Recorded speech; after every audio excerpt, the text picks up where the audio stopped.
Hello everyone, this is Shivangi. Welcome to ship classes. इस video में हम डिस्कस करने वाले हैं आज नेचुरल मोनोपोली को। तो जो टॉपिक है आपका MEC 001 101 एक ही सब्जेक्ट के कोड है। वो 001 ओल्ड स्टूडेंट के लिए, 101 न्यू स्टूडेंट के लिए आपका फर्स्ट ईयर का सब्जेक्ट है माइक्रो इकोनॉमिक्स, और 106 है आपका सेकेंड ईयर का सब्जेक्ट पब्लिक इकोनॉमिक्स। तो दोनों ही सब्जेक्ट के लिए आपका टॉपिक है, इम्पॉर्टेंट है। तो पहले हमें नेचुरल मोनोपोली का मतलब पता होना चाहिए। पहले हमें मोनोपोली का मतलब पता होना है। मोनोपोली का मतलब क्या होता है? एकाधिकार, ठीक है, जिस पे किसी एक का अधिकार हो। तो नेचुरल मोनोपोली क्या है कि ये कब अराइज होती है कि यहाँ पे क्या होता है, ज़्यादा कॉस्ट लगती है। कोई ऐसे प्रोडक्ट या सर्विस है, ठीक है, जिसमें हाई स्टार्टअप कॉस्ट लगनी है, और तो होंगे बहुत कॉम्पिटिटर, लेकिन एक ऐसा होगा, एक फर्म या कंपनी ऐसी होगी जो उसको एफिशिएंटली प्रोवाइड कर पा रही है। तो उसके सामने जो दूसरे जो उसके कंपटीटर होते हैं वो टिक नहीं पाते हैं, ठीक है। यहाँ एक तो कॉस्ट भी लगनी है और साथ साथ आपको एफिशिएंटली प्रोवाइड भी कराना है कंज्यूमर को। क्लियर हुआ? ठीक है, बाकी सारी जो लाइन है वो आप पढ़ लेना, ठीक है। तो सब में ऐसे ही लिखा हुआ है। अब आते हैं कि दो तरीके से जो है नेचुरल मोनोपोली ओकर होती है। पहला क्या है, when company take advantage of industry high barrier to entry to create a moat or protective wall around its business operation. The high barrier to entry are often due to significant amount of capital or cash needed to purchase fixed asset. अब देखो यहाँ पे यही बात आ गई। पहला जो कारण है कि नेचुरल मोनोपोली क्रिएट कैसे होती है कि कोई जो यहाँ पे क्या होता है कि हाई बैरियर लग जाता है, ठीक है। अब एक प्रोटेक्टिव वाल खड़ी कर लेता है एक इंडस्ट्री, तो यहाँ पे क्या होगा, अब वो किसकी वजह से हो सकती है कि एंट्री जो हो जाती है कि रुकावट आती है किसी और फर्म के वहाँ पे एंटर करने में, कि एक तो ज़्यादा अमाउंट ऑफ कैपिटल लगना है यहाँ पे, ठीक है। और वो कैपिटल हमें किस लिए चाहिए कि उसमें जो फिक्स्ड असेट लगेंगे, ठीक है, उनको परचेज करने के लिए। तो इस वजह से यहाँ पे हाई बैरियर होता है। और अभी हम एग्जांपल भी देखेंगे नेचुरल मोनोपोली का कि क्या एग्जांपल हो सकते हैं, तो आपको और क्लियरली समझ में आ जाएगा।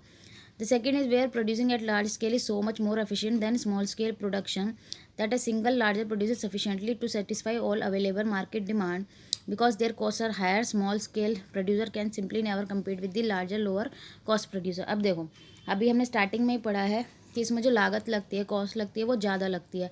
अब लार्ज स्केल पर प्रोडक्शन भी करना है और एफिशिएंटली प्रोवाइड भी करना है। तो जो स्मॉल स्केल प्रोडक्शन होता है, ठीक है, जो स्मॉल स्केल प्रोडक्शन प्रोड्यूसर जो यहाँ पे होंगे वो हायर कॉस्ट, तो पहली बात तो वो उसको बियर ही नहीं कर सकते, ठीक है। अब हायर कॉस्ट भी बियर करनी है और साथ ही साथ एफिशिएंटली उस प्रोडक्ट को प्रोवाइड भी करना है। तो इसलिए जो यहाँ पे है कि एक ही जो यहाँ पे जो कॉम्पिटिटर होते हैं उसमें से सिर्फ एक ही जो है यहाँ टिक पाता है, बाकी आउट हो जाते हैं ड्यू टू हायर कॉस्ट, और साथ ही साथ एफिशिएंटली उस प्रोडक्ट को आपको प्रोवाइड भी करना है। Natural monopoly are allowed when a single company can supply a product service at a lower cost than a potential competitor, ठीक है, and at a volume that can service an entire market. तो एक तो product को क्या lower cost पे क्या करना है, प्रोवाइड कराना है, ठीक है, और साथ ही साथ उसकी वॉल्यूम भी अच्छी होनी चाहिए, मार्केट में वो प्रोवाइड कर रहा है, मतलब सबको मिलना चाहिए। Natural monopoly use an industry limited resources efficiently. अब जो नेचुरल मोनोपोलीज में क्या होता है, जो इंडस्ट्री है वो रिसोर्सेज को एफिशिएंटली यूज़ कर रहा है। जो हमारे रिसोर्सेज हैं वो हमारे लिमिटेड है, ये हमें पता है। इकोनॉमिक्स में हमने स्टार्टिंग में यही पढ़ा कि जो हमारे रिसोर्सेज हैं वो क्या है, लिमिटेड है। हमारी जो वांट्स हैं वो अनलिमिटेड है। तो वो जो नेचुरल मोनोपोली के अंडर में क्या होता है, जो कोई भी इंडस्ट्री है वो उसको रिसोर्सेज को एफिशिएंटली यूज़ करती है और कंज्यूमर को लोएस्ट प्राइस क्या करती है, प्रोवाइड करती है यहाँ पे। अब एग्जांपल यहाँ आ गया मोनोपोली का, टैप वाटर, ठीक है।